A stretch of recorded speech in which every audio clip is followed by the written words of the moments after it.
New noses on the front of these trucks so they look better. Side by side for the win. It's going to go to Kyle Busch as he crossed the stripe. Crafton drives it hard down in the corner. Crafton with the advantage. The 88. Matt Crafton wins in Martinsville. Kyle Busch. He'll win again. We're at the Wild Asphalt Circus. We're going to jump in these trucks and run over 190 miles an hour down in the corner. Is that amazing enough? And when you get to the corner, there's room to go everywhere. The adjustments these guys make on pit road, I think, are going to be key to winning this thing. Watch out for the 51 truck. It's not Kyle Busch. I don't think there's any place in America where they make a bigger deal about victory lane than right here at the Texas Motor Speedway. Here comes the green flag. We're underway from Texas. And we're just minutes away from hearing that again tonight as we're closing in on the WinStar World Casino and Resort 400 from the Great American Speedway.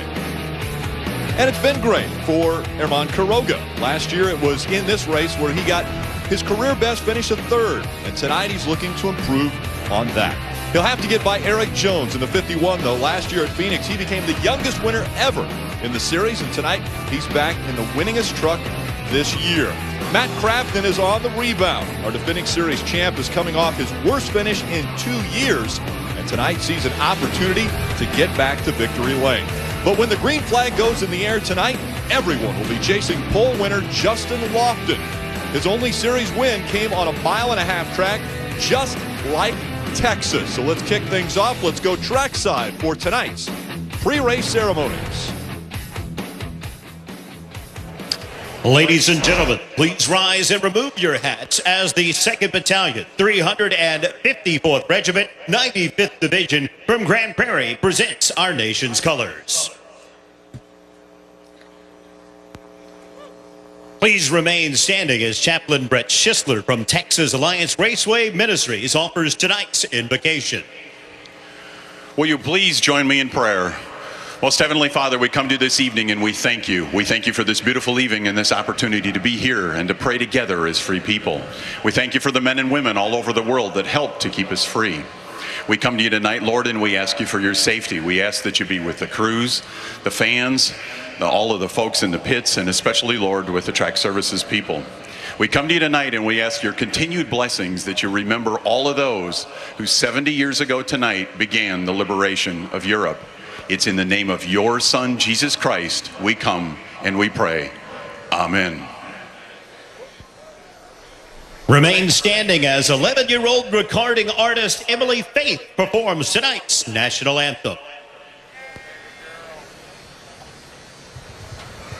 Oh, say, can you see by the dawn's early light what so proudly we hailed at the twilight's last gleaming, whose broad stripes in bright stars through the perilous fight, o'er the ramparts we watched were so gallantly streaming, and the rockets raging there, the bombs bursting in them, gave proof through the night that our flag was still there. Oh, say does that star-spangled banner yet wave o'er the land of the free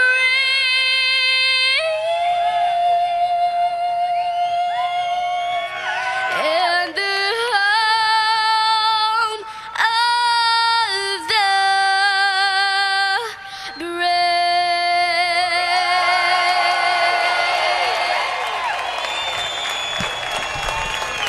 11-year-old Emily Faith, a great rendition of our national anthem. Drivers about to strap into their trucks. We're about to go racing.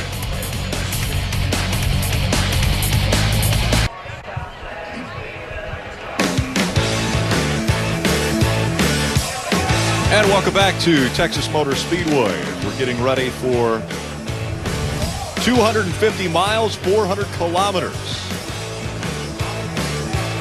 What will the drivers have to worry about, and the teams? They open up the clipboard. One of the first things they see is chasing the track. Not only will they have to chase the other competitors around this mile and a half, but they're also going to have to stay ahead of the track conditions. Is it already desperate time? We've only had one series regular get to victory lane this year. Is it desperate times? We're about to find out. Hello, everyone. Rick Allen, Phil Parsons, Michael Waltrip with you once again as we get ready to kick off this race in Texas. And Phil, unbelievable how the temperature has really got into everyone's mind here as to what they have to do. Yeah, we've had such high temperatures here. Actually, the last practice last night ended earlier than what we are right now, so they actually ended practice earlier than they will race tonight. The racetrack temperature changed 30 degrees from the first practice until the final practice, and it's going to continue to go down, so that really causes some havoc for the crew chiefs. What kind of changes do we need to make? Goodyear has given them plenty of tires here. They're going to have 4 sets of tires in the pits, but do we want to save a set of tires till 10 or 15 laps to go? Because there is a big fall off on this relatively old surface here, so that's the answer that the crew chiefs are looking for is when do we put that last set of tires on. But again, going to have to keep up with the racetrack. When these racetracks cool off, they get a little bit freer, and these trucks are pretty hard to drive anyway, Michael. Yeah, and you got to think about this as a desperate time because no one's beat Kyle Busch. Everybody down in that garage area believes they can beat Kyle, but no one's done it yet. Guys like Johnny Sauter, who swept the races here in Texas in 2012, taking 2 big victories, had a very fast truck on the longer run. Phil, you talked about how the track changes throughout the race. He adapted the track well in 2012. Can he get it done again tonight? We'll see. Ryan Blaney, another really fast truck, a guy that can win this race. A big win at Iowa, a big win at Pocono in 2012 and 2013. He was second at Dover last week, so he can get it done too. These guys are desperate to get a victory. Is there more pressure on 18-year-old Eric Jones, who's behind the wheel of the 51, that Kyle has won all these races on? Life is good for him right now. He He's 18 good? years old and he's on a mile and a half. They're all smiles. It's time to get the engines fired. We go trackside for the command. Fans, it's time for those most famous words in motorsports. Please welcome Albert Greco. Drivers, start your engines!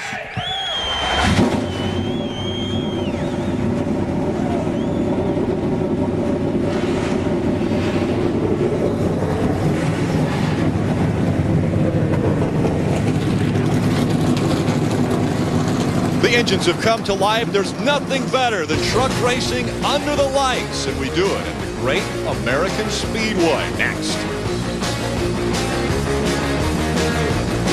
I didn't say. And welcome back. Trucks beginning to roll off of pit road as we're about to get underway. 167 laps scheduled. And around this place, you never know, we may go extra. It's happened quite a few times from Texas Motor Speedway. Want to take a look at our track description brought to us by Camping World. As Michael said earlier, a fast racetrack, 24-degree banking in the corners. These guys will run wide open for a few laps, but a lot of give up in the tires, so they're going to have to search around a little bit, Michael, for some grip. That means those 24-degree bankings, Phil, will be full from the bottom to the top, slipping and sliding around. 167 laps, 250 miles. We think 3 pit stops for these guys. Strategy, Phil, is going to be very important. They can run between 55, 60 laps maybe, but they've got to get tires late so they can make a run to the finish. They have that extra set, so that could mean 4 pit stops for these guys. If they need them. Let's take a look at our starting lineup. Justin Lofton was able to grab the pole earlier. Matt Crafton looking to rebound, Rick. He had a big crash last week and strong season so far, so he needs to rebound here. Yeah, 2 strong trucks you were talking about, Michael. Ryan Blaney, 2 wins over the last 2 years. Johnny Sauter swept it here in 2012. How about young Eric Jones and the veteran, Joe Nemechek on the same row? 40-some starts here for Nemechek. Jones making his first. How about John West Townley? He's going to do double duty. He's flying to Pocono tonight to run the ARCA race tomorrow right here on Fox Sports 1. How about we hop in the pole sitter's truck with him? Justin Lofton set him on the pole. See what Justin's thinking. Hey, Justin, it's Michael up in the Fox booth. How's it feel? You ready to go, bro, on the outside there? I'm really pumped to be out here. The guys over at NTS Motorsports gave me a great Chevy Silverado, and just super pumped to be out here starting on the pole. It's one of my favorite racetracks. Can you explain to someone what it's like to dive off in a corner running 190 miles an hour almost in a pickup truck? Yeah, I think it's pretty hard because not very many people get to experience it, but racing at Texas is definitely one of like the wildest roller coasters you've ever been on, and then you put yourself in control on the edge of out of control. Well, we love it. We appreciate you talking to us. Have a great race, and we might check in with you later. Sounds good. Thank you, guys. We are going to ride along with a few different drivers. Guys, take us through our onboard stuff. Yeah, this is Taylor Malsom in the outer wall Chevy. He had a great top 5 finish at Kansas earlier this year, and he will start from the 14th spot. Check out the Estes truck of Jeb Burton. He won here a year ago. He's fast here at Texas. He's going to roll off from the 11th spot. We're also going to ride along with Bubba Wallace. Bubba had a great runner-up finish at Martinsville, but really no good luck other than that. He's hoping to get his season back on track, and he starts that Toyota from the 7th spot. Ryan Blaney's going to roll off in the Cooper Standard Ford from the 3rd spot. He drives for Brad Keselowski. Brad's up in Pocono watching. He finished 2nd last week at Dover. A lot of people in the garage area picked this truck to be your favorite, Phil. And before the green flag flies, let's go back trackside and hear from Hermie Sadler. Well, Rick, if you're watching this race at home on Fox Sports 1, you want to watch to the very, very end. Why? Because this race has had 9, count them, 9 green, white checker finishes. And restarts at this racetrack can be very, very interesting. The way they punch holes in the air, the 3rd place driver can very easily dive down and make it 3 wide going into turn 1. So this thing could be exciting to the very last lap. Ray? Well, Hermie, we've talked about how Kyle Busch Motorsports has been dominant in this series, but there's another team we haven't heard a lot from lately, and that's Turner Scott Motorsports. But they've been very good here at Texas. When we look at the different drivers that have won for Turner Scott, there are 5 of them on the list. Now, obviously, one of those was Jeb Burton, who won here at this race just a year ago. These guys really hoping to get on track, and tonight there are 3 entries from Turner Scott. Ron Hornaday, who's a former winner here, also Ben Kennedy and Taylor Malsom. Both of those guys have posted top 5s this season, and I believe Turner Scott may be on the edge of breaking the winless drought. Thanks, Ray. Michael, you mentioned earlier, with Kyle Busch not in the field, that opens the door for all of these drivers. Obviously, they think they can beat Kyle when he's in the race, but when he's not in the race, the opportunity has to be a little bit easier. Look at this stat. He's led over 400 laps. No one else has led 100. He skipped 1 race, but yet still has led that many. That's over 60% of the laps this year, Bill. Yeah, it's pretty incredible. But he's done the same thing in the Nationwide Series, too. So he's obviously very good when he jumps in one of these trucks or Nationwide cars, certainly as well as a Cup car. But every one of these drivers knows that they can beat Kyle Busch. They know that they can beat him, and I think tonight they're glad that they don't have to, but they know they can. And, I talked to Eric Jones. I said, Eric, what's it like your first time on a 1.5 mile? I said, have you talked to your boss? He turns out he's pretty good. Eric said, yeah, I called Kyle, and we talked about what I wanted the truck to do, how I needed to be handling in practice. So Eric has a really good feel for his truck, and he said Kyle gave him a lot of tutoring as he gets ready to start tonight. Well, Mikey, you gave some encouraging words to Justin Lofton in that 20 truck starting from the pole, but here's what his spotter had to say just after you talked with him. Just do your thing there, young man. We'll try to stay ahead of the racetrack all night. Make some smart adjustments and good pit stops here, but keep you up front all night. Copy that. Copy that. We'll keep you up front all night long. That's exactly what every driver getting ready to start this race wants to hear. It's not going to happen, Rick. These truck racers will use strategy. They'll get 2 tires. They'll perhaps stay out. They're going to get a way to. They're going to find a way to get to the front. 6-8 guys can win this race tonight. About ready to get underway with the 6th race of the 2014 season for the NASCAR Camping World Truck Series. From the Lone Star State, green flag in the air, we're underway.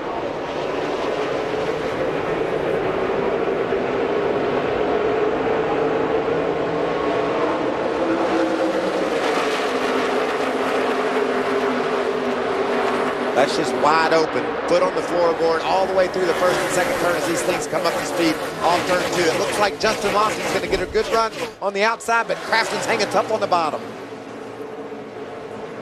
Ooh, look at Ryan Blaney get loose there on the bottom of the racetrack, running 3rd, loses a spot to Johnny Sauter. Matt Crafton's going to lead lap number 1 as they work their way through the quad oval, and Crafton leads the first lap. These are some tense times, these trucks side by side. Aerodynamically, the truck on the bottom wants to get loose. It wants to slide up into the truck on the outside. It's very hard to hold onto that truck on the bottom.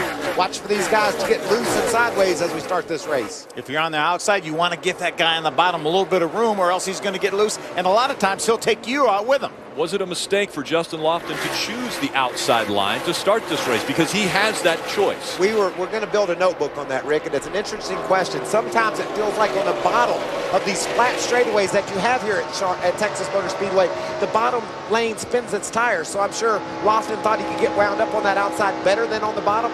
Turns out that Crafton didn't spin his tires, got to turn 1 first, and was able to take the lead. But they'll watch this all night long, and the spotters and the crew chiefs will talk about which lane is better if you're leading this race. We haven't talked about the bumps. There's a lot of bumps down on 1 and 2, especially over the tunnel, as well as some other bumps there. So it's one thing these guys were really fighting in practice was how to get these trucks comfortable through those bumps. And they didn't do it. They're not going to be comfortable running over bumps at 175, 80 miles an hour, side by side sometimes. You can see the truck bottoming out there. That's Johnny Sauter on the bottom trying to get the spot away from Lofton. He makes a move to the inside. A lot of momentum for Johnny Sauter as he came through 1 and 2. Trying to take second away from Justin Lofton. Has the nose in front of that 20. Look at those trucks dancing around there. Oh, so close. Sauter tries to move up in front of Lofton. Couldn't quite make it, but now he's going to get a push from Ryan Blaney, and Blaney's going to shove Sauter ahead of Lofton. And don't think the draft doesn't come into play here. When we saw qualifying, we all watched. Oh, look at the bumps, what they did to Johnny Sauter. Big move up the track by Sauter. These trucks all drafted during qualifying, so the draft is in play here. And here comes that 98 once again, even after riding up the track in 1 and 2. This is a little bit of a unique racetrack in the fact that it has tunnels at both ends of this track, in 3 and 4, as well as down in 1 and 2. Now sideways, look at Johnny Sauter. Sideways at 180 miles an hour would scare most people. Johnny Sauter not only didn't get scared, he slid up the hill, and he's still battling for that second spot. You have to have that truck aim the right direction when you hit that tunnel bump. Johnny didn't have it that time. He got it loose. Right now, Ryan Blaney is taken second away from Johnny Sauter. Sauter drops back to the 3rd spot. Then right behind him, pole sitter, the 20 of Justin Lofton. And look at that 8 truck of Joe Nemechek. We talked about what a great run his son had, John Hunter at Dover in that truck. And now Nemechek's trying to bid for the top 5 here at Texas. Great run for this team. You know, one thing we don't talk about is the fact that 8 trucks' worst finish this year between the 2 drivers, John Hunter and Joe, is 11th. They've had 11th twice, top 10s the rest of the way. Been very impressive, and we've mentioned the experience.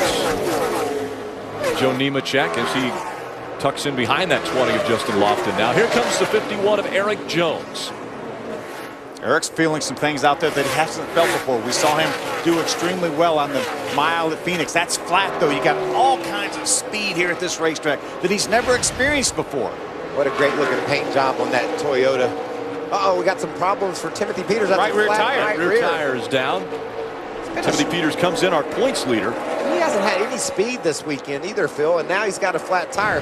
This, if that carcass flies off, we could catch a caution. If not, he could find himself 2 laps down early in the going. He was running in the 14th position, as you mentioned, Michael. Not a lot of speed this weekend.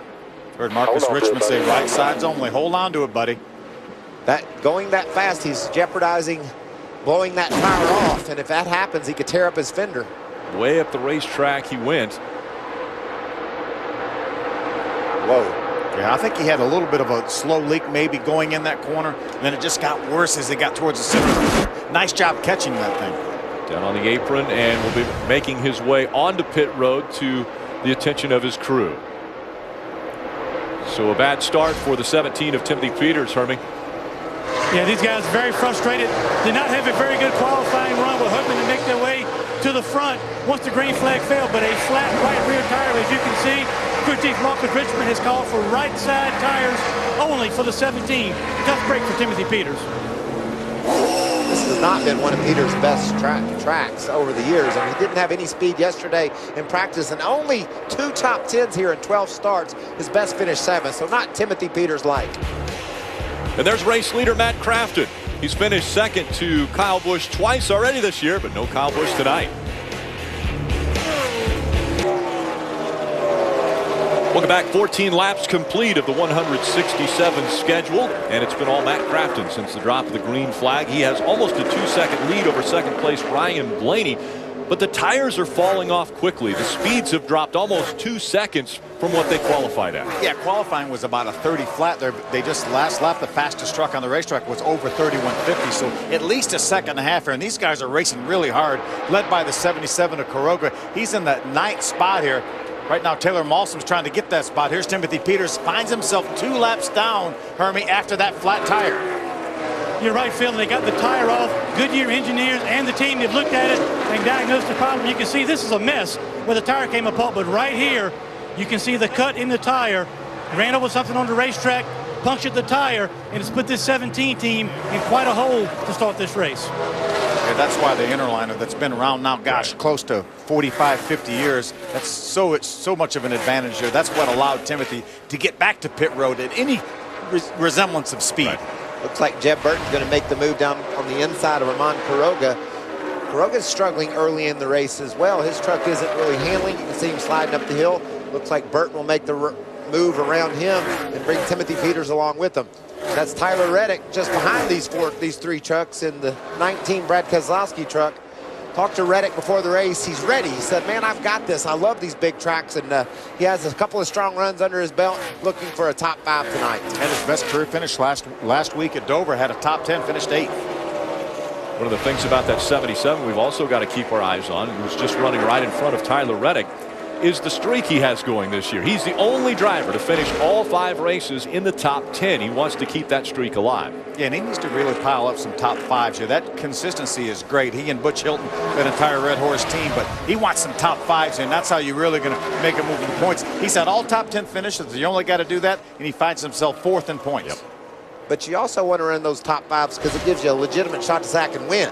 You know, 7th, 8th, 9th, you got to make that next step up. Up there where Matt Crafton's running right now, obviously in the lead. Matt's a guy that can win every week. If you want to get up there and win a race or two, you need to mix it up with these guys some. Running back in 8th or 9th isn't going to get it done. And you mentioned Ramon Quiroga coming into this race 4th in the points, just 6 points out of the lead. Our top 4 is separated by 6 points. Our top 3 separated by 1 point. Yeah. It's amazing.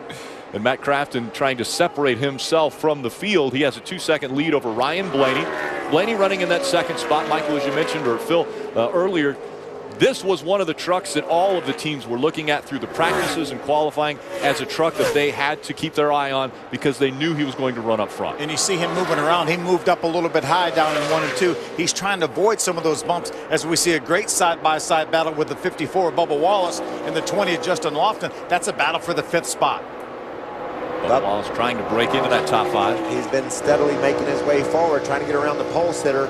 Not going to quite have enough to do it off turn 4. Lofton strong on the outside. You talk about how tight our points are. Timothy Peters, 1 flat tire, comes here leading the points. Currently, he's 5th in the points. Just over a flat tire. That's how tight things are here. Matt Crafton, while leading all 20 of the laps that we have run, he now joins Kyle Busch as the only other driver to lead at least 100 laps this year. See, a lot of these drivers are moving around, trying to find some grip out there. We saw Ryan Blaney run high down to 1-2. We saw Matt Crafton right now. Look at, he's in the middle of the racetrack. He's also the only guy that's won other than Kyle Busch this year. They got a lot in common. Won at Martinsville earlier this year. Stay with us.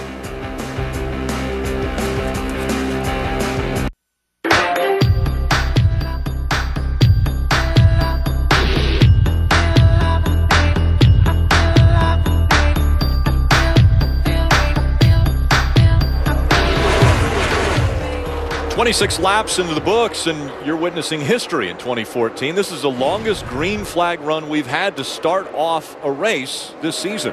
You're kidding. At 26 27 laps now. That's because these guys mix it up, Rick. Our races are short, and the truckers like to get it done in a hurry, and we see a lot of action. Sometimes on lap 1 or 2, we have guys out of control, and these truckers are out of control tonight, Phil. They've slowed down some 2 seconds off the qualifying pace, and look at them slipping and sliding around. Ron Hornaday trying to get to the bottom of the racetrack underneath our pole sitter, Justin Lofton. See that truck jump around there? He's all the way up to the 6th spot, now started back in the 10th spot. Hornaday making a nice move. He's a former winner at this racetrack, one of 3 former winners we have in the field here. Taylor Malsom tucking in behind him, trying to also make the pass on Justin Lofton. Justin Lofton again winning the pole earlier today, right?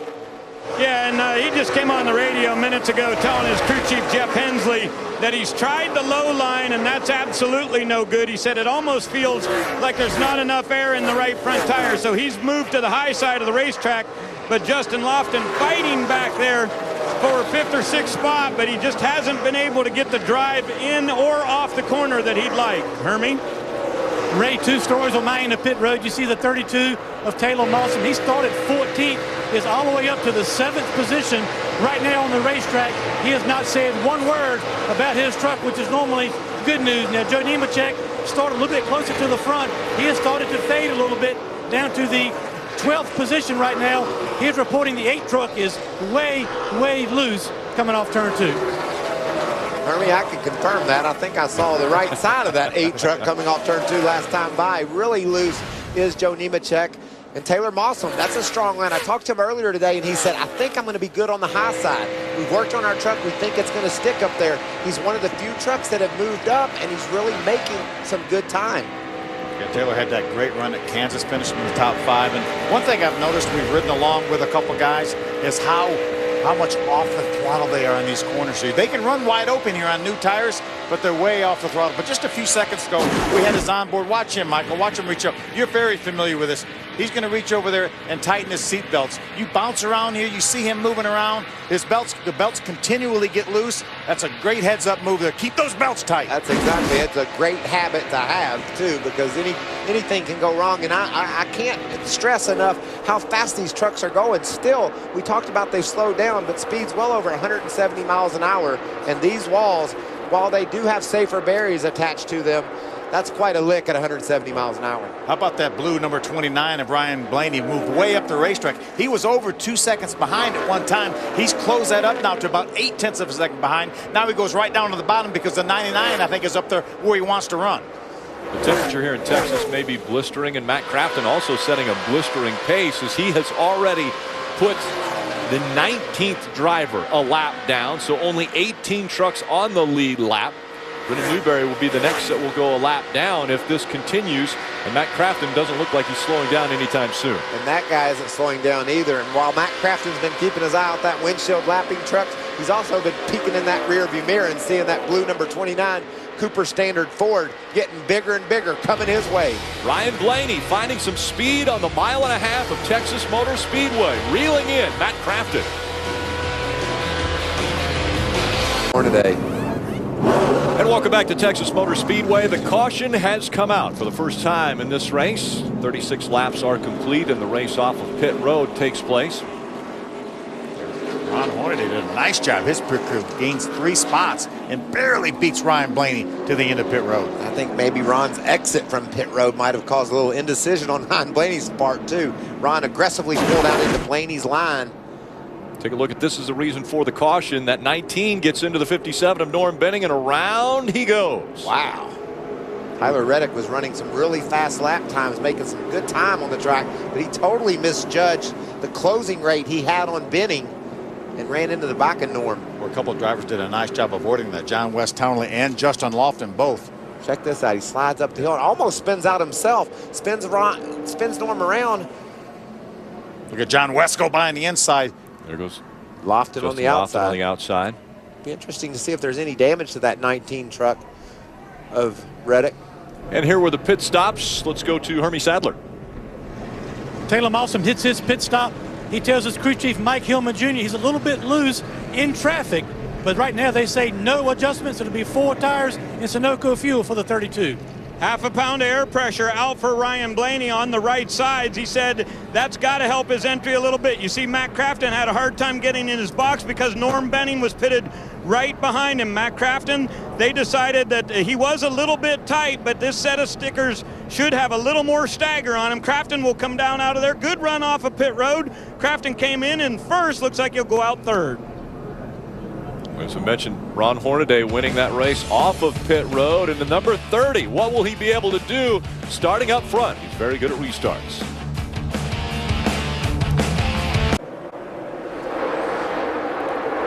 And welcome back. 3 wide down the backstretch, fighting for position. Green flag just went back in the air. The WinStar World Casino 400 back underway. And how about Ryan Blaney in the 29, jumping out in front of Matt Crafton and Ron Hornaday. He picked that inside line. We talked about these guys watching every restart and see what the best way to go. Blaney took the inside, but Crafton was all over him. Crafton almost looked to the inside to make it 3 wide on the start, and now he's peeking to the inside again on Blaney. Yeah, Hornaday was the boss, though. He's the one that chose the outside. He put Ryan Blaney down on the inside. Ryan got a great start.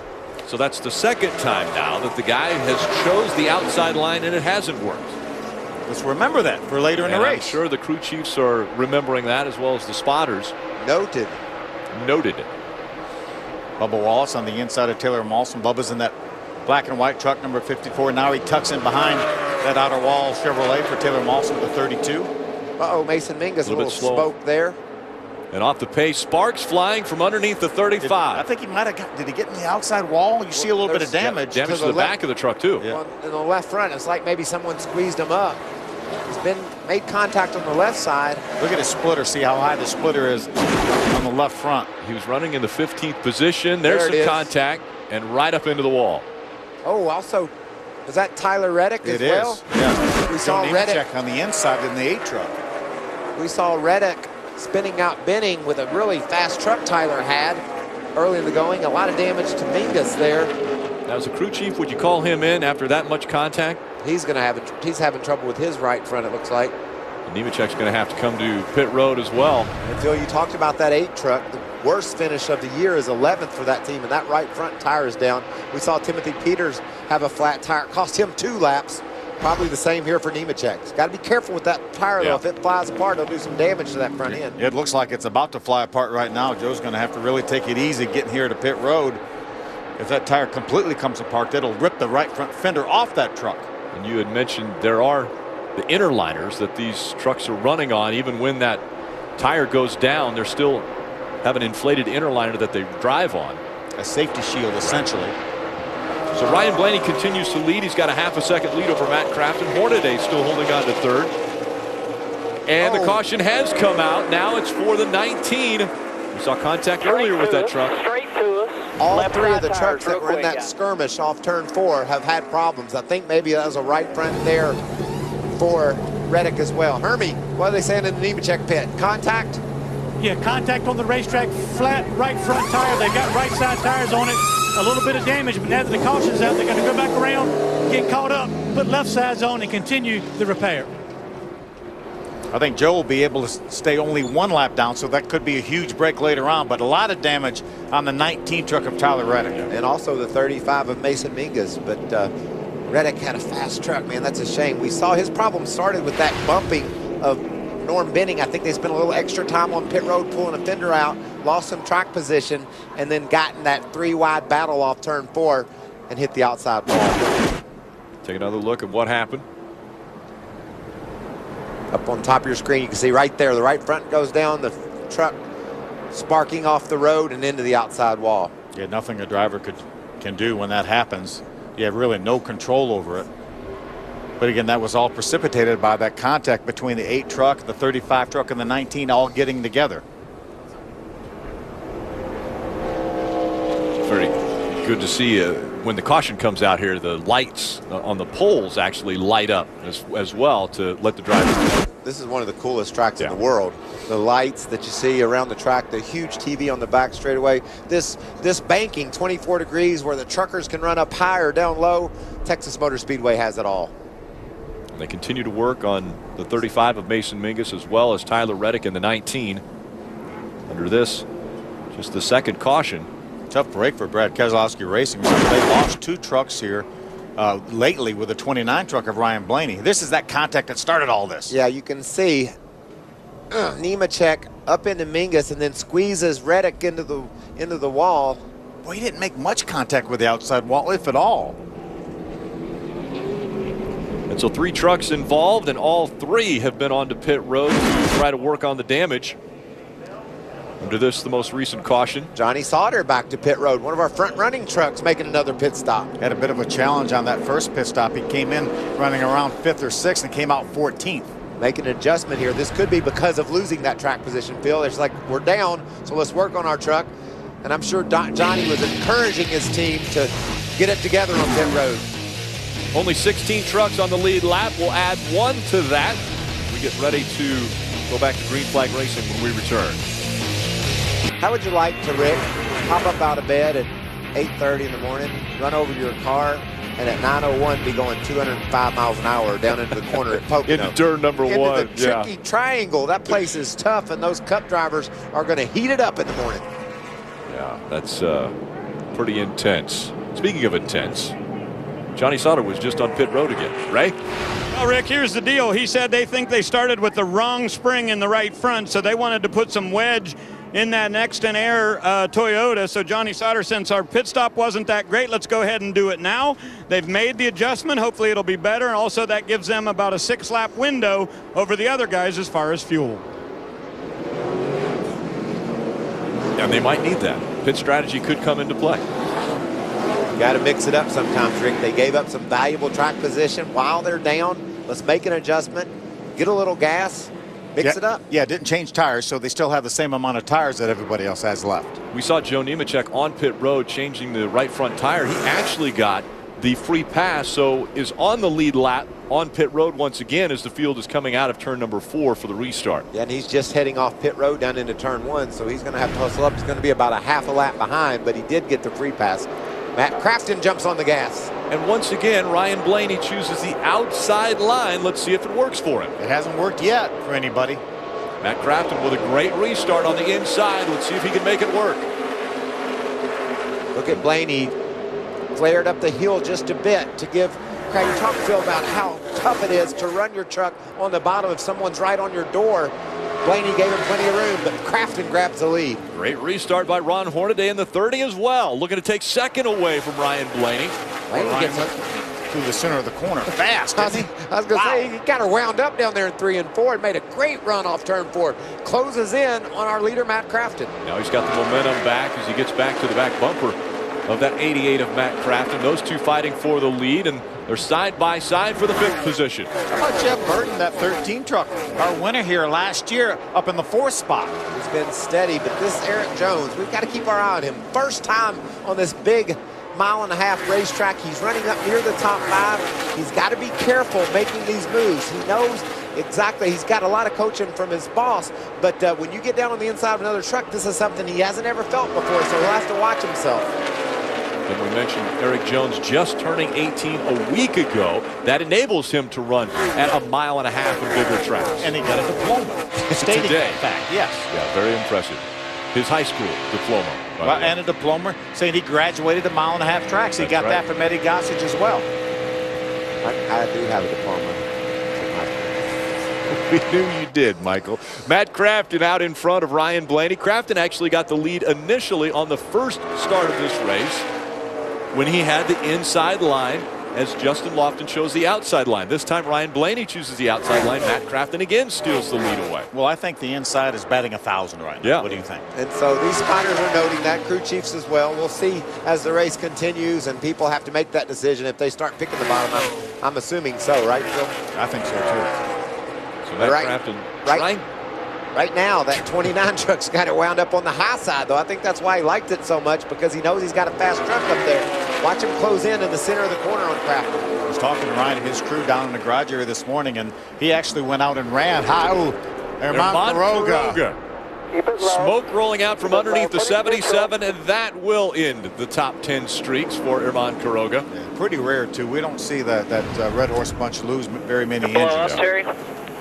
Yeah, we're blown up. What do you got there, Herman? Looks like the motor grenaded. And the 17 also with issues. 2 trucks out of the Red Horse Racing stables. He's gotten to the outside wall. You see the damage on the right rear. Wow, a lot of damage on that 17 Red Horse truck. Point leader, Timothy Peters now with issues. I wonder if maybe he got in the oil of Herman or something like that, possibly. I was wondering as well, Phil. That was a major blow up, so take a look at some oil probably on the road. The finishes that Herman Quiroga has done the first 5 races of this season, and now he rolls into his pit stall And the crew will pop the hood, take a look at the damage to the 17 of Timothy Peters. Boy, a bad weekend just got a whole lot worse for Timothy Peters, didn't it? As you mentioned, really didn't have a whole lot of speed, it didn't seem like, and straight to the garage. Well, think about that Red Horse team. The point leader coming in, Timothy Peters, a guy that has finished on the top 10 every race, Armand Quiroga. His motor blows, and then Peters hits the wall, all in the same lap. Let's see if maybe Timothy gets in the oil there. You see the 77 engine blowing right there. Pretty major blow up, it looks like.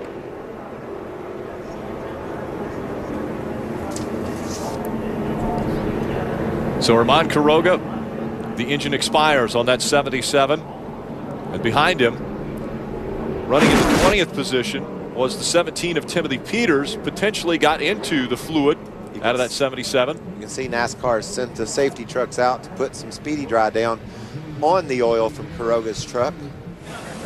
And this is not the way Timothy Peters wanted to climb out of that truck in the garage. Only one finish this year outside the top 10 for Timothy Peters, a 14th back at Kansas. So between the two trucks and the 5 races, only one finish outside the top 10 coming in here. Not the starts that Timothy Peters was looking for. Coming into Texas as our points leader and now out of his truck.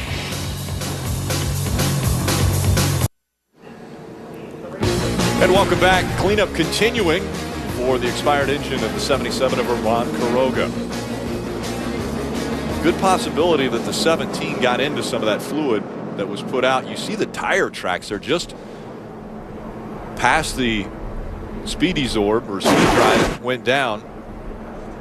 So take a look. The 77 blows up right there. Oh, see him get sideways, so some fluid onto his tires. Yep. Maybe Peters drove in there. He's behind Quiroga. And those tire marks weren't there when we saw the 77 go through, so more than likely that's 17. Let's find out. We go down to the trucks or to the garage right now in Herming. Well, Timothy Peters, tough night for you guys. Flat tire put you back in traffic. Then, of course, some contact with the wall. But what happened to precipitate that? I let off the gas as soon as I saw Herman blowing and tried to go low to hit the apron. But the oil trail was already started too soon, so I just got into it and just along for the ride. But hated we had that flat tire. Our Red Horse Tundra was running pretty good at the beginning, so they don't call it big time auto race for nothing. Just thank all the guys here back at the shop. Joe Gibbs Engines, just Toyota. Frustrating, so hopefully this is our one for the year, and we'll get back in that points lead next week at St. Louis. Very disappointed, Timothy Peters. It looks as though the field is making its way onto pit road now, led by the 88 of Matt Crafton. They had run almost half of a fuel run, Phil, so it was time to come down. Ray, what are they saying? Well, Ryan Blaney didn't really want to pit, but crew chief for Matt Crafton said, I'm afraid we're going to get a long green flag run here and get hung out. So they'll put 4 tires and Sunoco fuel on this one. Made air pressure adjustments on the right side. Crafton saying as he rolls over the bumps just a little bit tight, he's going to lose a good bit of track position by going with 4 tires, though. 5 or 6 trucks out ahead of him. Remember what I said earlier, Rick? They're going to switch it up. People are going to use strategy to get that track position, and you cannot just stay in the front all night long. You're going to have to fight your way through it, and that's what we're seeing here. Fuel only for the 29. Now, how long will those guys without fresh tires stay in front of that 88? Can he reel them in the first few laps? I think he will be able to, but that's why Chad Hendrick wants to save that set of tires. It's a warm night, but a lot came out to enjoy racing here at Texas Motor Speedway.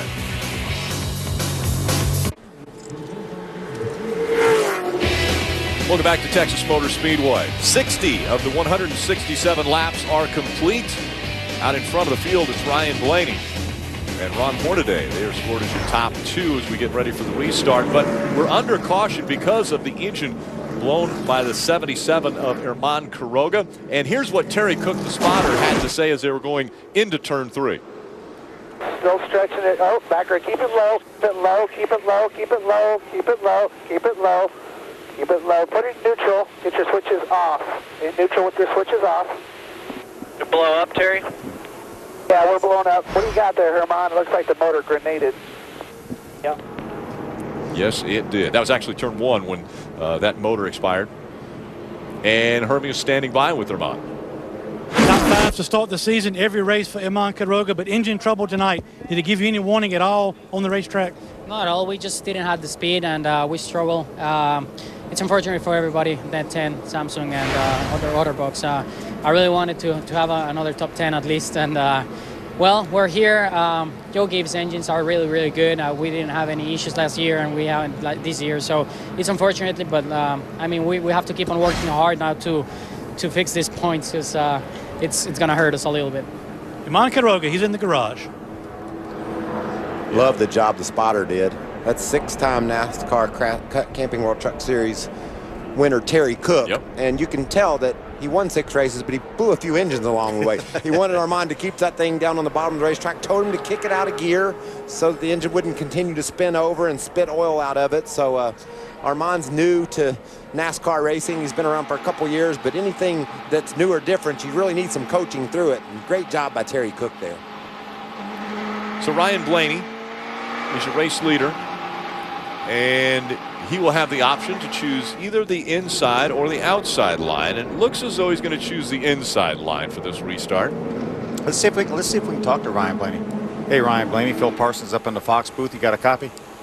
Yeah, Bill, gotcha. That truck looks pretty strong there. How's it handling for you? Yeah, I think our Cooper Standard F-150 is pretty good right now. I feel like the 88's pretty good also. I'm pretty close to where I want to be. I think a couple small adjustments here will get this thing right where it needs to be. So Chad Kendrick and the boys will get me fixed up, I'm sure. Yeah, that 88 put 4 tires on. You guys decided to go fuel only. You wanted to save those other tires here for later in the race? Yeah, we thought it might be a little bit too early to put that set on. So we'll make the best of this, and hopefully it'll pay off here for us at the end. All right, buddy. Appreciate it. Keep it going. Thanks. And there's Captain Roger Penske watching the Camping World Truck Series race from right here in Texas. And welcome back. The WinStar Casino 400 about to get back underway. Looky there. Ryan Blaney picked the inside. Yeah. We'll see if it works out for him on the outside. One of the best at restarts, Ron Hornaday. Green flag back in the air. Looks like he's going to get a push on that bottom line from young Eric Jones. He got a little push from the right rear quarter panel. Ron Hornaday got into him a little bit. Go through that speed zorb. Check out Jones. He's going to go. He didn't quite have Hornaday cleared. Going to have to run down into turn 3 side by side. So now Ron Hornaday trying to hold on to that second spot. Bobbles a little bit up high. Here comes Eric Jones. Good battle behind them, too, between John West Townley and Justin Lofton. The yellow number 5 and the white number 20.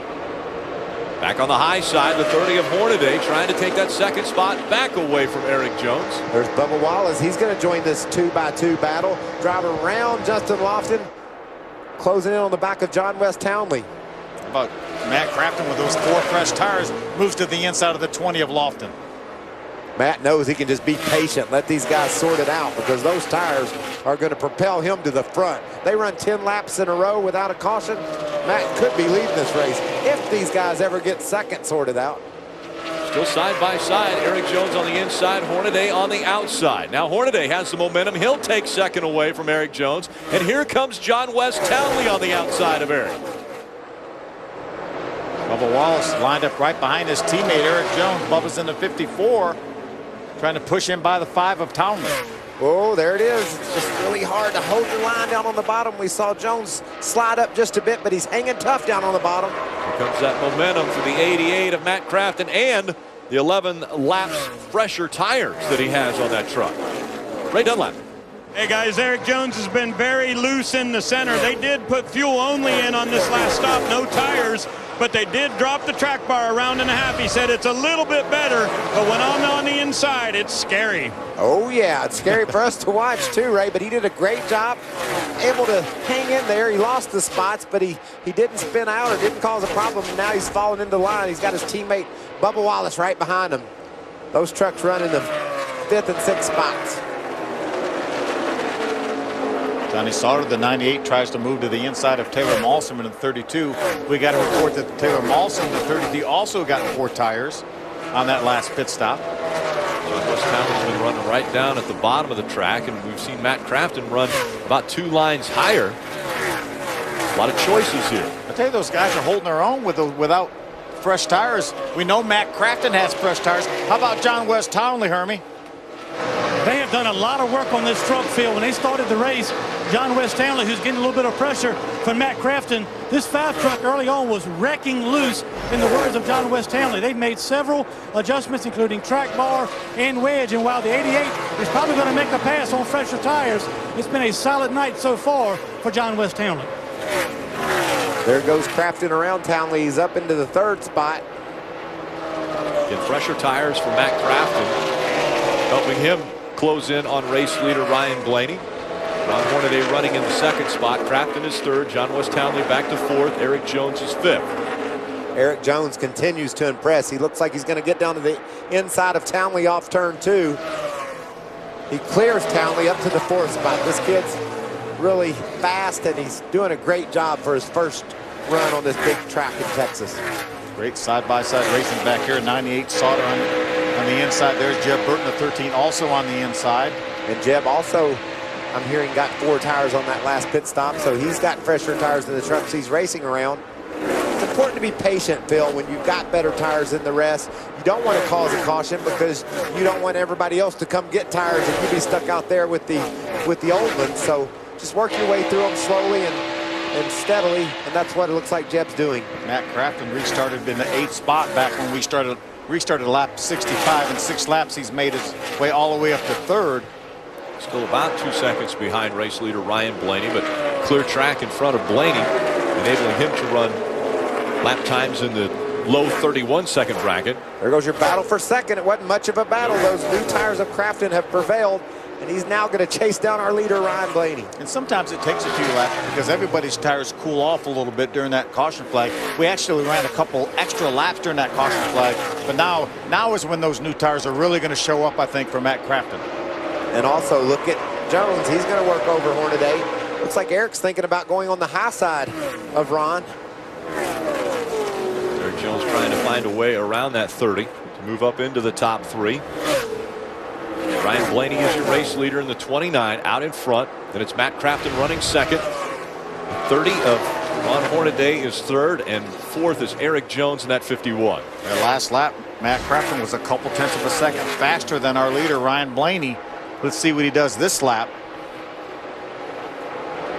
As they cross the stripe, still Hornaday just in front. That 51 of Eric Jones, right? The truck that Ron Hornaday is driving tonight, guys, is chassis 220. It's the exact same one that Jeb Burton used to go to victory lane in this race 1 year ago. Hornaday said, aero-wise, it's not perfect, but they do have a lot of tires left. Many of these crew chiefs believe they're going to get a short run at the end of the race, so many of them said, we've got to sit on those tires. Hornaday said, I'm going to try to pace myself. Right behind him with the pressure on there, the number 51 of Eric Jones. He's driving truck number 21.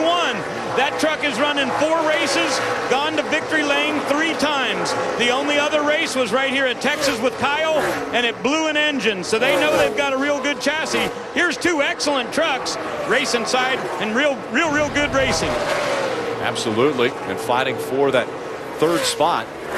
You know, guys, we talked at the top of the show about the strategy and keeping up with the track conditions and how you were going to manage your 4 sets of tires you had in the pits. We've got 2 different ways of going about it. The 29, Chad Kendrick, the crew chief, said, let's save that set of those other tires here. And then we have the 88 at Matt Crafton that put that 2nd set of tires on that he had in the pits. Phil, I think it's really interesting. You can see Hornaday, he doesn't have a truck directly in front of him as he races off turn 2. His nose is sealed pretty much to the ground. You can see the 51 truck just behind. His nose is up just a little bit. That's because he's not getting all the air on the front of his truck. You wonder what aero push means if you could take a picture of it. It's just that. Not enough pressure on the front of that nose to keep the front end down. So Eric has got to try to find some fresh air, maybe up on the outside of Ron, to stick that nose down. Right now he's following right in the tire tracks of Ron Hornaday. He eases up the track a bit. John West Townley drops back a spot as the 98 of Johnny Sauter gets by. Yeah, you better keep your eye on this 98 truck of Johnny Sauter. He was really strong in practice yesterday. He's been to pit road, made a couple of adjustments, and he's steadily marching toward the front. He could have something for his teammate and Ryan Blaney before this race is over. This crew chief, Dennis Conner, is really trying to keep up with this racetrack. As you mentioned, he's made an extra stop or two. They've made more adjustments on that truck. Riding with Taylor Malsom in the 9th position, just in front of him, the 5 of John West Townley. Ray. Well, Rick, on the 5 of John West Townley, we reported earlier the first run he was way too loose. Now they've gone too far with this 5 car. The last 4 or 5 laps, John West is saying truck is way too tight, especially on exit. So they're anxious to get a caution, get this truck back down on pit road and try to get the balance back a little more on the neutral side. Yeah, you can sure see him. He slowed down one time coming off of turn 2 and looked like Taylor Malson was going to run over him. He's definitely hurting right now on exit. There goes Malsom around. That's a change of position for 8th. Malsom up to 8th. Still 17 trucks on the lead lap. Ryan Blaney pacing the field. Matt Crafton just over a second behind Ryan Blaney. Then it's Hornaday, Eric Jones, and Bubba Wallace. Your top 5. Johnny Sauter, Jeb Burton, John West Townley, Taylor Malsom, and Ben Kennedy broken into the top 10 here at Texas.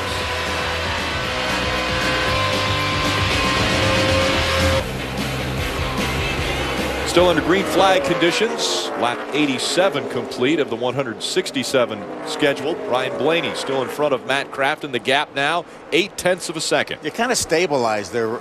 Matt Crafton made a charge up to get within a second, but it's kind of stabilized. They're running very similar lap times now. But one of the guys that's really fast right now is Johnny Sauter. We've been watching him. He's been running some really fast laps as well. He's up to the 6th spot, and he started back about 14th. But you can see Crafton's really starting to close in now. Last time by, he was a couple of tenths faster than Blaney, and that lap again, he was the fastest truck on the track. Ooh, a little bit of a wiggle there. A little bobble there by the 88 of Crafton. Ryan Blaney out in front, driving a Ford for Brad Keselowski's team.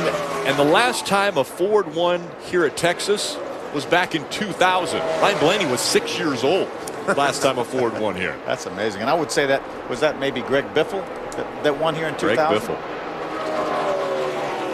Here we see the 51 of Eric Jones continuing to try to chase down that 30 of Hornaday. You're right, Rick. I've been watching this battle, and Eric's mixed it up. He's tried high and he's tried low. He just can't seem to figure out a way around Ron. And this is such a learning process for that young man. I mean, he's facing situations he's never seen before at these types of speeds. So whether he makes the pass or not, he's learning a lot about how to make the pass. And what a solid night he's had, too. No mistakes whatsoever. Ran, if not in the top 5, very close to the top 5 the entire race. And again, Eric Jones just turning 18 years old. You can't run on tracks over 1.25 miles until you're 18 years of age. And Eric turned 18 last Friday. So this is his first 1.5 mile track. But he has a win already in the Camping World Truck Series. He won at Phoenix a year ago. Did an amazing job out there, too. Raced Ross Chastain very, very hard at the end of that race to get the victory. And that place kind of acts like a short track, so that was his heritage. That's where he came from. And he proved that he was ready to come to the big tracks. And he's showing that again tonight. What about this battle, Phil? Gap has closed. It took him a little bit over 30 laps to get there, about 33 laps to get there, but he's on him now. Here comes Matt Crafton. He's reeled in the 29 of Ryan Blaney. Both have been searching around the track trying to find the fastest line, some going high, some going low. Now Crafton looks to the bottom of the track, and we see Ryan Blaney go up higher than we've seen any other trucks run tonight. He should have some momentum as he exits the corner. You can see it right there. And that's what I love about Blaney. He knows that he's got to find where that truck's going to stick. Matt caught him. He said it's time to switch things up. He slid way up the hill to the high side, said, Matt, I'm going to borrow your line a bit here. If you're going to pass me, you're going to have to do it on the bottom. Trying to keep the momentum up, running on the high line. Stays just in front of the 88. And will the 88 make the pass on the bottom? And I think all these teams right now are putting that in the database that it took about 34 laps for him to get up there to take that lead. Now, we only have 75 laps to go. The 29 truck, as well as several others, still have 3 sets of tires in the pits, but I'm not sure we're going to have time to use them all, Michael, because it took Crafton so long to get up to the front. But you know, Matt Crafton's that kind of racer. He's going to be patient. He's going to take care of those tires so that he can make the charge later in the run. So I like what I'm seeing out of Crafton right now. He's able to drive away from Blaney, and I love Blaney continuing to search around on this track to figure out how to keep up with Crafton. You got to realize his tires are a lot older than Madsen, so his job's a lot tougher right now than Crafton's. Differing strategies by our top two. Last time the top 10 have been on pit road was lap 58. That's almost 40 laps ago. Tyler Young soldiering along. He's in the 15th spot. We talked to him in the pre-race show about this team and how he likes to go to the shop and work on the trucks in case he tears one up. He wants his guys to know he's going to pitch in a helping hand, and a solid top 15 run for him tonight. Yeah, stayed in the lead lap this entire race right now. He's got about a 10-second cushion over our leader, Matt Crafton, to stay on the lead lap, but a nice run for Tyler. His best career finish, 17th at Dover earlier this year, actually last week. Last time by, he ran a 32.89. That was within a half second of our leader. So this is a solid run for the young man. So many times, and both of you brought this up earlier, that this track was going to be very loose. Kyle likes to drive a loose truck. How about Eric Jones? Well, he's very loose coming out of the turn there. That wasn't that much fun for Eric Jones No. right there. Still trying to catch that 30 of Ron Hornaday. And they're all trying to catch the 88 of Matt Crafton, who took the lead away from Ryan Blaney just a few laps ago. Only 3 have been out front. Crafton's led 49 laps. Before the sun went down and the drivers climbed behind the wheel, it was all smiles. Well, quite a few of them are now not smiling so much as they're out of the race. And still all chasing Matt Crafton. Crafton out in front of Ryan Blaney, now almost a second separating he and the race leader. Ron Hornaday running in the 3rd spot, and he is back almost 7 seconds behind these two that are out front. Under the lights at Texas Motor Speedway, always a beautiful sight. We've seen drivers try to find the speed around this track, either running the high line, the low line. They've decided now that the fastest position on the restarts is on the bottom of the racetrack.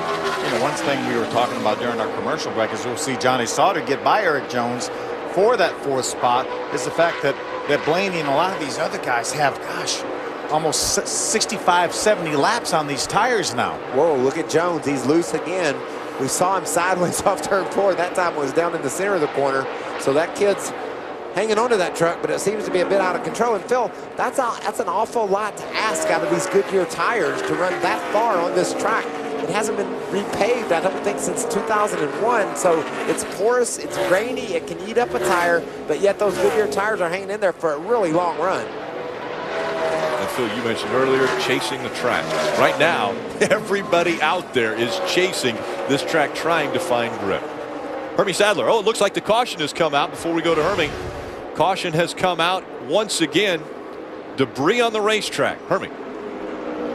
51 of Eric Jones is loving this caution. They will want him to run about 10 more laps to stretch the fuel, but he said, last lap back, he said, it's so loose I can hardly drive it, and they started talking about short pitting with this caution, a very timely one for the 51. This is going to work out really well for a lot of people. Everyone's going to come in now. We know that the 88, the 13, the 32 only have 2 sets in their pits. The rest of the guys have 3, but with only 63 laps to go, I think that's going to be a bit of a wash. Well, it worked out for Crafton. He got tires, he drove through the field, he got the lead, he's been up front a lot tonight. He's got a strong truck, but I've got to think, Phil, that when Ryan Blaney matches up the same tires with Matt Crafton, it could be a different story. And now we put pressure back on the pit crews. So now everyone's going to be on pit road.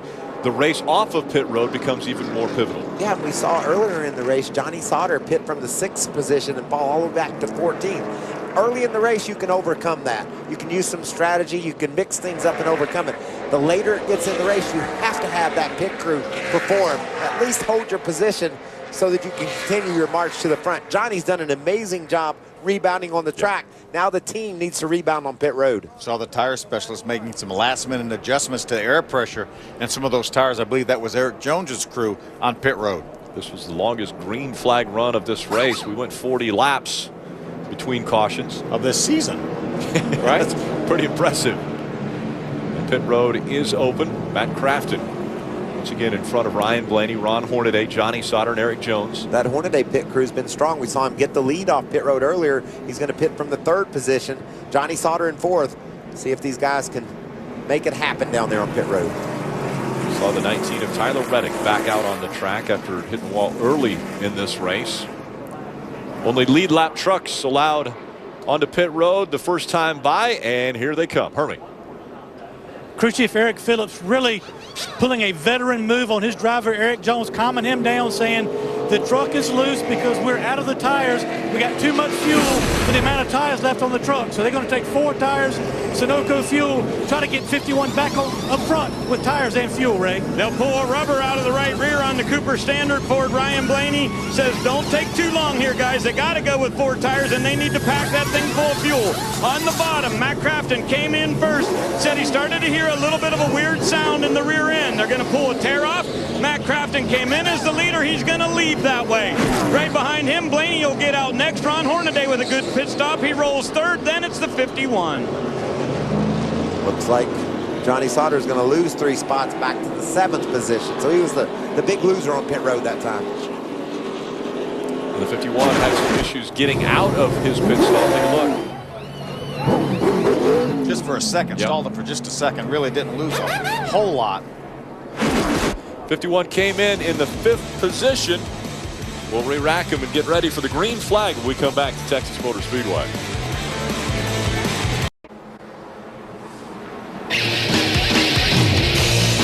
Welcome back to Texas Motor Speedway and the WinStar World Casino 400. How about final green flag stretch runs? 21 plus laps. Yeah, 8 of the last 11 races. What happened to the other 3? Green, white, checkered. Green, white, checkered. We've had a lot of those. Yeah, is it 9 overall? 9 green, white checkers have taken place here at Texas. This is the most of any tracks. Right now we're showing 59 laps to go. It'll be 58 laps to go when they get this restart. That puts most of them just a little bit outside their pit window. If this thing goes green the rest of the way, we're going to see some guys have to come to pit road or run out of gas on the racetrack. Could you save fuel, potentially? Save Did a little somebody bit. gamble? I don't think 5 laps. That's a lot. Yeah, I don't think you can save that much. There's the green, white, checkered I'll tell you one statistic. of the masters at saving gas is Brad Keselowski, and he's got his truck up there in the 2nd spot. I'm sure he's talked to Ryan Blaney a lot about how to do just what Brad is so good at. Didn't we say that Matt Crafton had learned where you want to restart here at Texas? He chooses the outside line. Let's see if it works for him. Green flag back in the air. See 29 spinning his tires, but he's going to fight back. It's a shorter way around the track on the bottom, obviously, and with new tires, Ryan thinks he can grab the lead away from Crafton. Has a little bit of help from behind with Hornaday. 3 wide behind him. And now it's going to be 3 wide for the lead. Here comes the 30 of Ron Hornaday. Into turn number 3, he'll take the lead away. Ryan Blaney gives him plenty of room. Also making the move on the bottom of the racetrack, trying to break up into that top 3. That's Bubba Wallace diving to the bottom on the inside of Blaney. Starting on the inside or the outside, and this restart didn't work. Yeah, Ron Hornaday made it work, though. Blaney goes way high. That's way up high. Bubba chased him up there. I think Bubba got loose on the inside of Blaney. Blaney recognized it, and Ryan shot up the hill to keep from having contact with Wallace. Here comes the 88 of Matt Crafton, looking to the high side, trying to take the lead back away from Ron Hornaday. Ron Hornaday is tenacious. He does not want to give the lead up ever. What about Ryan Blaney? He's slipped all the way back outside the top 5. This has been an adventurous restart for that young man. Here comes Eric Jones looking at the inside of the 54. Darrell Wallace Jr. Those 2 teammates are fighting for position now. And here comes the 88 of Crafton. He'll try to take the lead away from Hornaday. Well, he's going to drive by with ease here. Got a good run up off the turn 2 exit there and was able to. Oh, there's Jones. He's making me nervous, Phil. He's had that truck. It's been loose. We've talked about it all night long, and he's had it in some really tight situations, but he's been able to hang on to it so far. Remember, that's his teammate, the 54, Bubba Wallace. Ryan Blaney right here behind the 51 of Eric Jones. Look at that truck dancing around. You mentioned 59 laps to go. There's 55 now. Things are heating up. We're getting a little more intense now, and there's still at least a pit stop to go before we're going to see the checkered flag. It may not be a very long pit stop. Watch Bubba down on the inside of Ryan Blaney. He gets loose right there, corrects it. What presence that Ryan Blaney had right there to feel that Bubba was coming up, and he gave him the room he needed. Great driving right there by Ryan Blaney.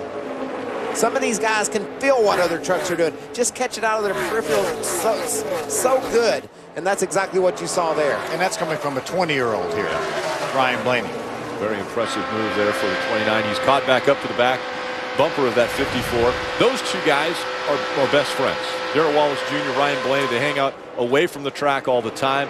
But when they're on the track, they are toughest competitors. Yeah, no friends. No friends on the racetrack.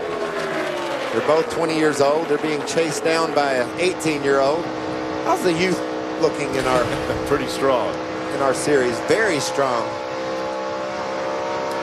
And once again, Crafton continues to lead here at Texas, but the battle continues between the 54 and the 29, right? Yeah, and Darrell Wallace had said earlier that his truck was snappy loose. They went down around on the track bar and made air pressure on that last adjustment. He said it's a little bit better. But for the Cooper Standard Ford, Ryan Blaney said his truck is way more loose right now than it was in the last run. Chad Kendrick said that's because of the set of tires we have, but our next set will be a little bit tighter. Just hang on. Pretty good run for that 54 of Darrell Wallace Jr. He's needed a good run. The best run of the year has been when he went to Martinsville and got a second place finish there. But other than that, it's been in the teens and 20s as far as finishes for Bubba. Yeah, we saw so much speed out of him last year and early this year. Just hasn't had the luck other than that second place finish at Martinsville. That's what loose looks like. You see Blaney pulling that wheel back to the right, trying to saw on that wheel, keep that truck pointing in the right direction. He's doing all that at over 170 miles an hour. It's a bad thing when you're turning left, but the steering wheel you're turning back right. That truck has to go left, but you're turning right to get it to do it. Back in coming around on quite a few of these trucks. And very evident when we sit inside the cockpit there with 29 of Ryan Blaney. I think that 29 truck of Blaney's quite a bit faster than Wallace. He just can't get the move made. He also knows if he tries a different groove and goes up the hill, maybe Eric Jones will take that spot away from him. So he's trying to be offensive, but he's also having to play a little defense here. And that truck is looser on this set of tires than it's been all night too. So that's one thing that's also hampering him. And you had mentioned that this track does get more loose as we go on through this race. And again, with under 50 laps of racing to go, it's got to be about as loose as it's going to get now as the temperatures continue to cool off. And I don't think I've ever seen a group of trucks any looser than this. Oh, and very close. Yeah, I don't think I've seen trucks dance around quite this much here at Texas. These guys talked in the garage area earlier today about how the tires give up grip as they go through a run. But man, it seems like all the grip that's been given up is in the back because these trucks are sideways. Right now, Ryan Blaney's just hanging on. The 51 of Eric Jones is making his way towards the inside of him. He's going to be side by side with him as they enter one. Door to door for position. Ryan Blaney in the 4th spot, Eric Jones 5th. You hear Blaney having to play with that throttle to try to keep the rear end underneath that truck. Those two young men are being very respectful. We saw Blaney give Jones a lot of room there, and Eric held his truck straight. Matt Crafton back on track after the poor finish in Dover a week ago.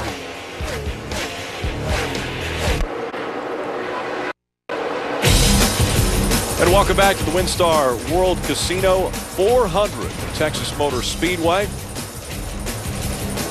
Fort Worth, Texas, Matt Crafton has been dominant tonight. He's led 76 of the 125 laps that have been completed. And Brian Blaney is really persistently trying to take this spot away from Bubba. Man, this has been a great battle. Looks like Blaney's truck might have tightened up a little bit for him in this run. He's been able to make some good moves to the bottom. Can he clear Wallace? Side by side as they enter turn number 1. A lot of momentum by that 54 of Bubba Wallace. He's able to stay out front. And look who's creeping up on this battle. That's Johnny Sauter. We talked about how that truck's gotten better and better all night long. Went into pits running 4th, came out in 7th, has battled his way up to catch these guys. Here comes Johnny. Not able to make the move that time on Ryan Blaney. We thought Ryan had a shot at Bubba a couple laps ago, wasn't able to pull a pass off. And right now they find themselves over 5 seconds behind Crafton. Check out Ben Kennedy, 22-year-old from Daytona Beach, Florida. He's had an amazing run. seems like he's bad in the early going, like right after a restart, but the last few laps still, I've been watching this truck. He's been the fastest or the second fastest truck on the track. He just takes away that 10th spot from John West Townley, and his truck is fast right now. Side by side here, Johnny Sauter to the inside of Ryan Blaney. See that momentum from the truck on the high side. And we've seen it. Ryan Blaney looked very strong as he was battling with Bubba Wallace earlier, but now about a 3-truck length gap between the two as Johnny Sauter has caught up and tries to get by Blaney. I bet you Ryan Blaney's saying, please give me another set of tires. These are not good at all. And with only 39 laps left now, that extra set of tires that a lot of these teams have, that advantage is going to be negated. There's not going to be enough time to use those tires.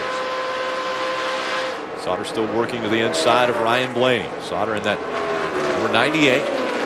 How patient do you have to be here filling the Truck Series? You're not just going to drive around a guy very often. You're going to have to work for that pass. Look at Sauter sideways off turn 2, trying to take that spot away from Blaney. He can't get it done. And now Eric Jones coming back into the picture in the 51. Taylor Malsom, the 32, is right behind that battle too. Another great run for Taylor. He's right now running the 7th spot as Eric Jones gets sideways. Eric Jones sideways coming off of turn number 4 once again. Eric trying to hang on to that 6th spot.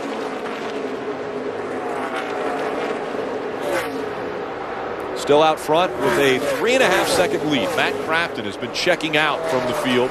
Hornaday holding on to second. He's got about a 2 second lead over Darrell Wallace Jr. Ryan Blaney just behind him. And then Johnny Sauter, your top 5. 81 laps led for Matt Crafton. How about that? The most career laps he's ever led in a race in 322 starts. Our defending series champion trying to go back-to-back with championships. That would be the first time ever as he has regained the points lead. Talking about rebounding from that hard crash he had at Dover. Had a very fast truck up in Delaware, hit the outside wall, and now leading the race, leading the most laps he's ever led. Good rebound for Crafton. And even with that late crash at Dover last week, he came in here only 1 point behind our leader, Timothy Peters. Amazingly enough, he is our champion, defending champion, and only 4 wins in his career. 322 starts for Crafton. He's really been an Iron Man of this sport, though. And was so consistent, probably up 65–70% of those starts. In the top 10 as Ryan Blaney makes the move and passes. Sideways again as he goes by Bubba Wallace. You said these guys are hanging on. Everybody's hanging on. That was Blaney making a pass for the 3rd spot, and he was sideways doing so. And here comes Johnny Sauter trying to do the same thing. What do you think Bubba thought when he saw Blaney come off the corner making the pass sideways? That's how we did it on iRacing, right? So my buddy's committed, I think. And now looking to the inside is the 98 of Johnny Sauter, also trying to get by Bubba Wallace. It's amazing. You heard Bubba out of the throttle, feathering the throttle, and Johnny really wasn't gaining anything on him because he's fighting for control as well.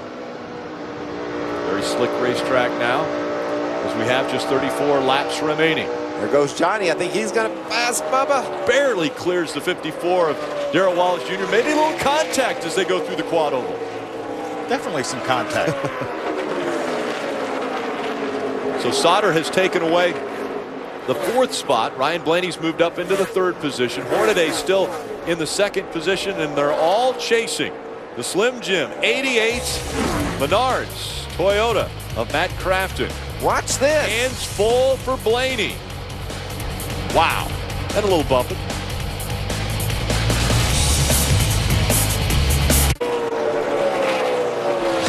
Four seconds separating Matt Crafton from 2nd place Ron Hornaday. Crafton has been out front more laps in this race than ever in his career. Leading laps, 91 now, and he still continues to tack on to that number. These two are trying to settle it out for the 6th spot. Darrell Wallace Jr. has the position. Taylor Malsom wants to take it away in the 32. And we've seen Bubba start to fade back. First Blaney got him, then Sauter, Jones, and now Malsom drives up past Wallace to the 6th spot. Next guy after him will be John West, or that's Jeb Burton. Jeb diving down to the bottom of the track while Bubba tries to hang on to that truck on the high side. Guys, don't forget now, we have 26 laps to go, coming down for 25 laps to go. And hey, I'm not sure any of these guys can make it on fuel. We only had 1 or 2 trucks topped it off on that last lap on our last caution flag. Joe Nemechek right now running in 12th spot was one of them. And we may see a lot of pit stops here with about 5 laps to go, or we may see some guys running out of gas. Yeah, maybe somebody gambles and tries to make it all the way. And the 88 Matt Crafton again out front, right? Well, Rick, I've just been doing a pull up and down the pit road here. Johnny Sauter's 4 laps short.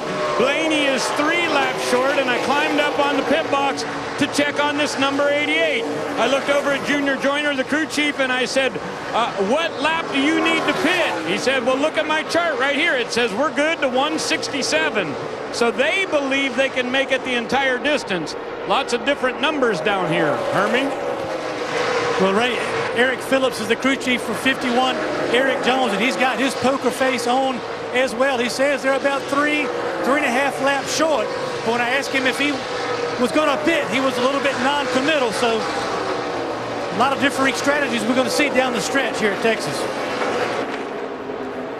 Well, I don't know. What do you guys think? Would you gamble? I don't especially if you're Matt Crafton. Would you gamble? I would with Matt. I don't think I would gamble if I'm Matt Crafton. Great battle right here, though, with Bubba Wallace in the 54, Jeff Burton at 13. I mean, he's our point leader right now as they run. He'd be the last guy I would think to take the gamble. Plus, he's got a 4-second lead, Phil. He's been out in front. He's been busting the air on his own. He's obviously run the fastest laps to gain that lead. How's he going to go that far on a tank of gas running those types of lap times? I think it's a little bit late to start saving now, and I don't believe Matt Crafton can make it. So it would be a big gamble if they do keep the 88 out. If we stay green, that's saying a lot. Look how high Bubba Wallace is going in the corners now. We saw dust coming up from behind that 54 truck. He's taking it up to another level, and he's driven away from Jeff Burton and gaining on Taylor Mossam. So maybe late in the going here, Bubba's found some pavement up there he can stick to. I like what I'm seeing right now. When we were back here in April, we saw the very top of the racetrack come in for the Cup cars. A lot of the Cup cars running up there where Bubba is, and maybe even above that. So there's some grip up there. Has found some grip, and that means momentum as he closes the gap between he and the 32 of Taylor Molson. So now trying to take that position back. The 54 of Bubba Wallace goes all the way to the bottom of the track now. The 32 of Taylor Molson tries that high line. Bubba's going to go to the inside of Eric Jones, who's sideways again. See, if I'm Bubba, I like what I was doing up on the top. Whoa, there's Jennifer Jo Cobb. Is that who that is on the Yes, that's Jennifer Jo. If I'm Bubba, I like what I'm doing up on the top. He was able to make some ground. It isn't working on the bottom. And Rick, I don't think these truckers are used to running right out next to the wall. We haven't seen anybody scraping along the wall. You see the Cup guys doing that. I think if Bubba just moves up a bit, he's going to find some fresher pavement and maybe get her go places where nobody else is going. A lot of decisions have to be made now as we get to the Camping World. 20 to go. Matt Crafton out in front of the field. He's got a 3.7-second lead over second place Ron Hornaday. And we just heard from Ray Dunlap, the team could be trying to make it all the way to the end. They would be running very close to running out of fuel. Guys, he was the fastest truck on the racetrack that last time, so he's not saving any fuel. He was the fastest truck by 2/10. There goes Bubba back to the high side. And he's got some buddies that saw Bubba coming up there, and now they're taking his line away. Spotters have seen that line by the 54 of Darrell Wallace Jr. working for him, and it looks as though quite a few others are now taking that advice and trying to run the high line here at Texas. Darrell Wallace Jr. trying to keep that momentum up. Eric Jones running up there in the high line as well. The 88 of Matt Crafton, will they gamble and stay on the track until potentially the checkers fly?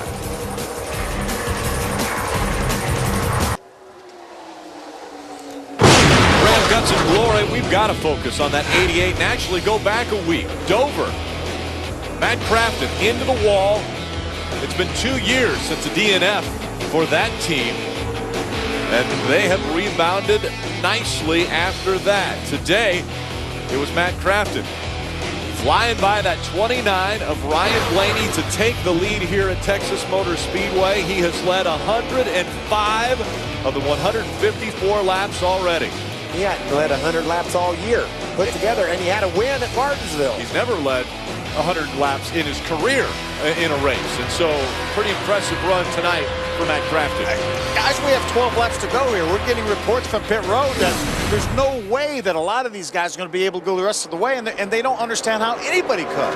And reports from pit road are also saying we're going to come to pit road now. So we're going to start seeing guys make green flag pit stops. Hermie. The 51 of Eric Jones back down pit road. Fuel is not his biggest issue. A very loose truck for Eric Jones. He cannot hang on to it. He's coming down pit road, get some fuel and right side tires. He had a couple issues. A loose truck, and he needed some gas too. And he got both.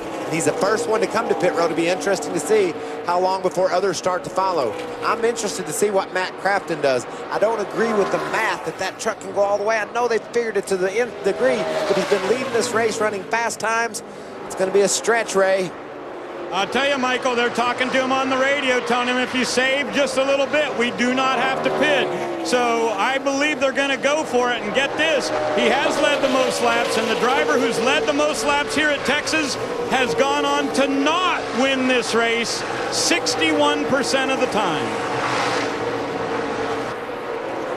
I think he wants to change that statistic, and he also wants to make us believers in the strategy that they're using. And remember, if he runs out of gas at the wrong place and has to coast all the way around this racetrack, or even if he runs out of gas coming off turn 40 to get to pit road, he will not have his tack to regulate his pit road speed.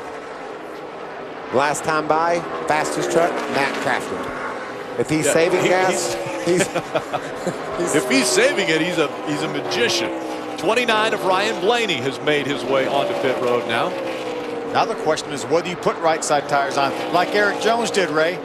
They're not going to. It's fuel only. They said they just need a little splash. 3.5 seconds and they should be good. In and out just that quick for the 29 Cooper Standard Ford.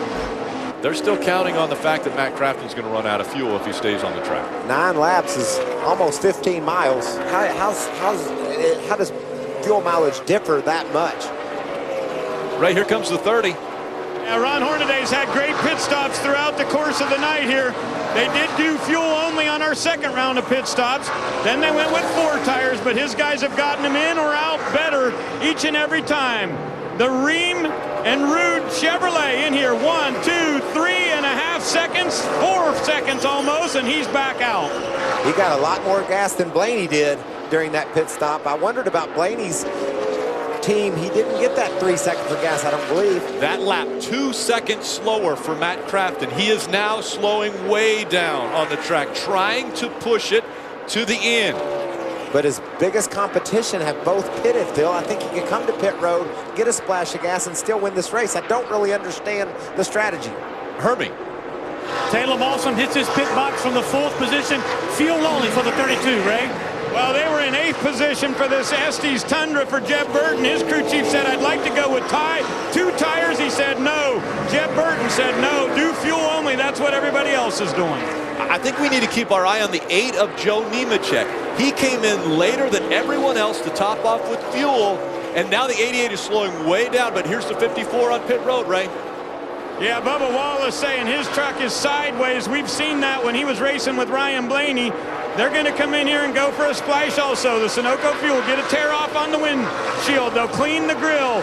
3 seconds. Oh, not even quite 3 for Bubba. 5 laps of racing to go. Can the 88 hang on?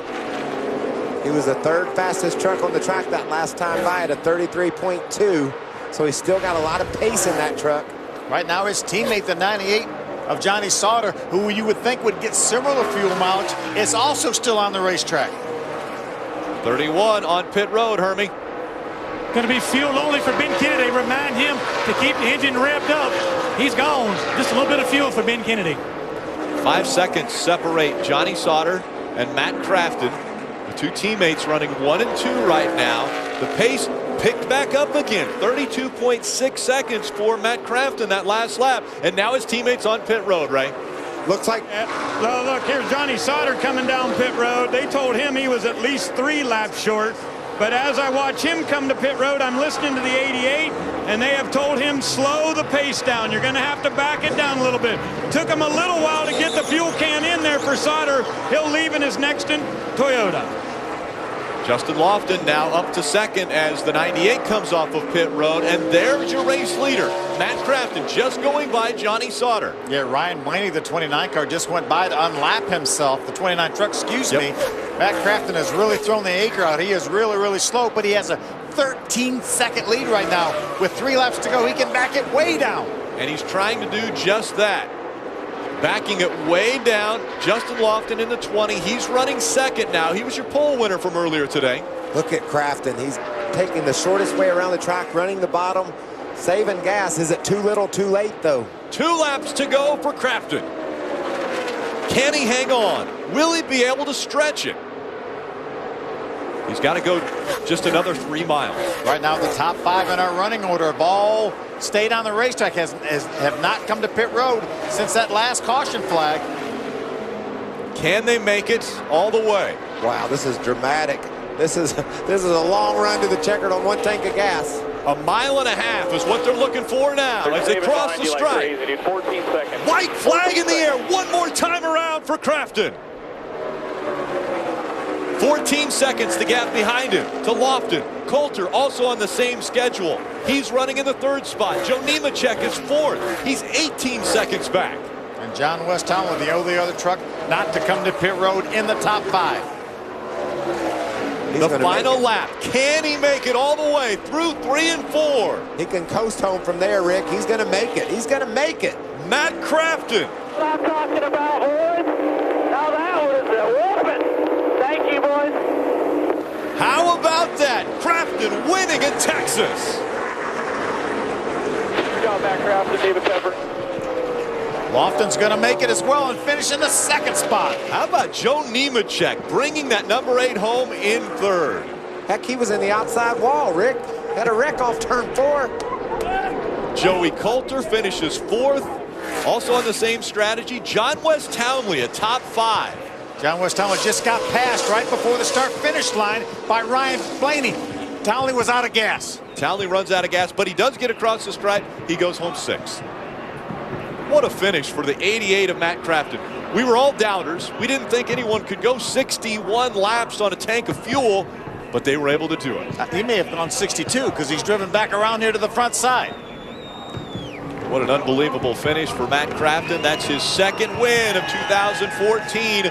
Multiple wins in 2014 for Matt Crafton. When you got a good handling truck, you can save enough gas to do a nice burnout in your Toyota after winning in Texas. And so as the celebration continues here, we're going to slip off to the LA studios at Fox Sports Live.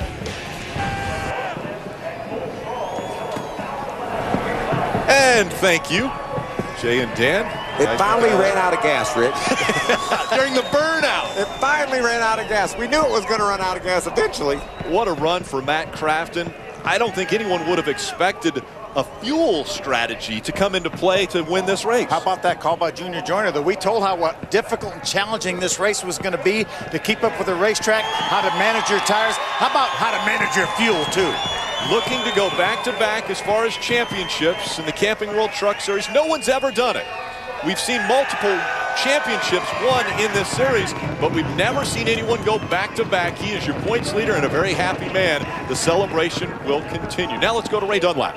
Well, thank you. I'm with Junior Joyner. You know, we talked earlier and we thought this was going to be a who could come down and get tires at the end, but I didn't believe it was going to be a fuel mileage. How confident were you were going to make it? I got all the confidence in the world in our gas mileage man, Bob Tebow. And I knew Matt could save us a little bit. You know, we got really good mileage there the run before that, and this was a longer run. So it started to worry me when everybody come down pit road. You know, you always have your doubts, but that just gave us that cushion to where Matt could save it a little bit more at the end. So. How about coming back after a tough run at Dover? Yeah, it's great, man. These guys deserve it all. I mean, we're building such good trucks right now. Duke and Rhonda Thorson give us everything we need, and you know, all we can do is just keep working hard. That one hurt last week, but it's good to come back in style. All right, they eased the pain a little bit. Back in victory lane goes the 88. That's the crew chief. Now let's check back in with Hermie Sadler. Well, Justin Lofton, welcome back to the Camping World Truck Series. This race started out as who can save their tires maybe for the end, but it turned into a fuel mileage race. At what point did your guys tell you we've got to save a little bit of fuel? Man, Yeah, the beginning of the race was a whole lot of fun, and we were all slipping and sliding just 5 laps into the race. But really, once I got out of the pit box, Jeff started saying, save fuel, and that's exactly what we did. Shoot, the last 10 laps, I was about 50% throttle, just running behind everyone I could, and just really happy for everyone at Team NTS Motorsports and Chevrolet and everyone that worked so hard on this. And big thanks to Bob Newberry and Dwayne Galding for giving me this opportunity. Justin Lofton, he qualifies on the pole and finishes second. Rick? Yeah, great run for Justin Lofton and that 20 team. Take a look at our point standings through 6 races. Matt Crafton, after the problems at Dover a week ago, back on top. How about that mix-up in our points? I mean, you come to town with a point lead. Timothy Peters leaves here 5th. Mount Caroga, top 10 finishes in all 4 or 5 races this year. He has trouble losing an engine. He falls to 32 points behind in 6th. How about a 4-time champion like Ron Hornaday within striking distance? 23 points out of the point lead now. And how about a great finish for Joe Nemechek in the trucks? Let's hear from him. He's with Hermie. Well, Joe, this team ended up great qualifying run to start with. You were in the fence at one point in the race and you end up with a top 5. How did you do it? Yeah, I got to thank Jerry Babb, Jerry Kennan, Sid Donna Malden, all the people on this Toyota Tundra. MD Anderson, we're trying to show what those guys know at the Cancer Center down there. Very cool people, and they know what they're doing. But we knew it there at the end. We had to come work on something on the motor, and the fenders were still rubbing. And we topped off with gas, and they told me just save gas that whole run. And it made it all the way to the end. Didn't sputter, but this whole crew, we got a really small crew, kind of an underdog team, and we were working our guts out trying to get this program going. So it feels great. It's Joe Nemechek with the top 5. Let's go to Victory Lane. Well, thank you, Hermie. It's not very often that we come to Victory Lane and they had to push the truck in. Yeah, they said it was going to be close on fuel I was saving. My God, that's hard to just save when you have such a fast truck. I said these guys were unbelievable. I mean, this truck, this Menards Slim Jim Toyota Tundra was, really, really good. I could go anywhere I wanted to, however I wanted to. And, the guys were awesome on pit road tonight. Again, I said, it's a dream come true. Finally got me a win at Texas. How about the pass for the lead? That was cool. Like I said, Hornaday, he never ceased to amaze me. I was like, all right, I think I'm gonna get by the 29. There's like 3 wide, and I'm like, look down there's that black and red truck of Hornaday. But like I said, it was awesome racing tonight. Like I said, Goodyear brought us in the right side tire with 2 thumbs up with that thing for sure. All right, they gambled tonight, and it paid off. Matt Crafton for the 2nd time in Victory Lane in 2014. And amazingly enough, that is his first multi-win season of his career in 322 starts. Very impressive. We talked about chasing the track at the beginning of this race. And pretty impressive for Matt Crafton tonight. It really was. And Junior Jordan made the call of the race to stay out on fuel and make it. In 61 laps there, that was longer than we all thought that they could go. And when Junior saw other trucks pulling the pit road, he had to be saying, am I sure I did my math right? But sure enough, they did their math just right. And Jay and Dan, we had flames in Victory Lane.